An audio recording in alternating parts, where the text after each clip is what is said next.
بسم الله الرحمن الرحيم. الرحمن علم القرآن خلق الإنسان علمه البيان. الشمس والقمر بحسبان والنجم والشجر يسجدان والسماء رفعها ووضع الميزان ألا تطغوا في الميزان وأقيموا الوزن بالقسط ولا تخسروا الميزان. والأرض وضعها للأنام فيها فاكهة والنخل ذات الأكمام والحب ذو العصف والريحان. فبأي آلاء ربكما تكذبان؟ خلق الإنسان من صلصال كالفخار وخلق الجان من مارج من نار.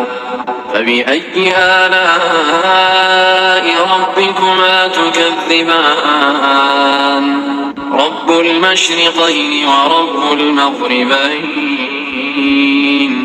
فبأي آلاء ربكما تكذبان؟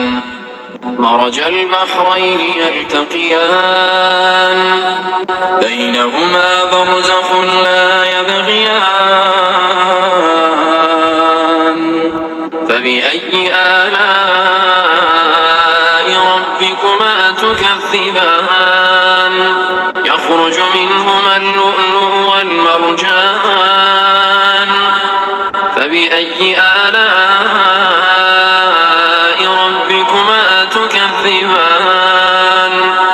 وله الجوار المنشآت في البحر كالأعلام.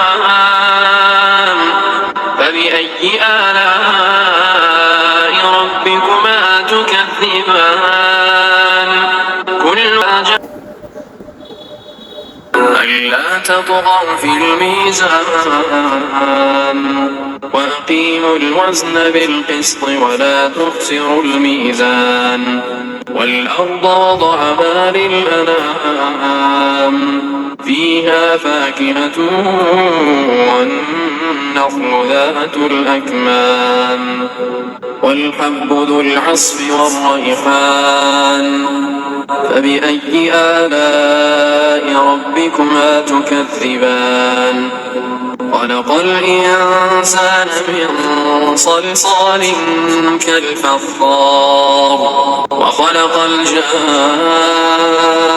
الجان من مارج من نار.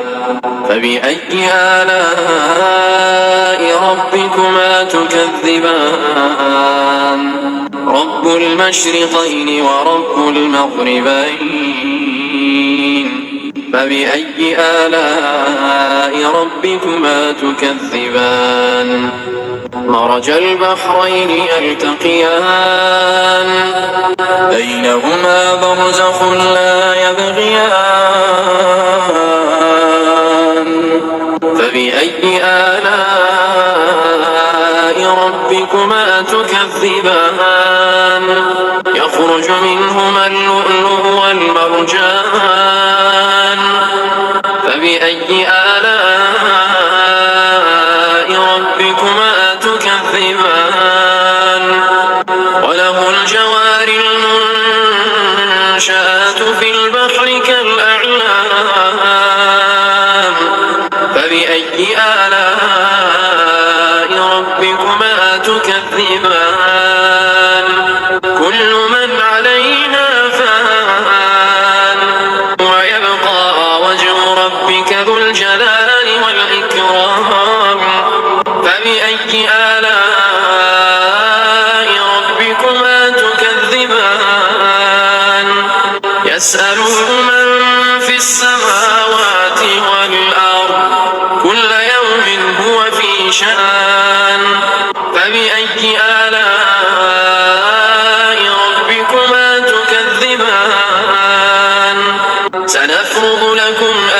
الثقلان فبأي آلاء ربكما تكذبان يا معشر الجن والإنس إن استطعتم أن تنفذوا من أقطار السماوات والأرض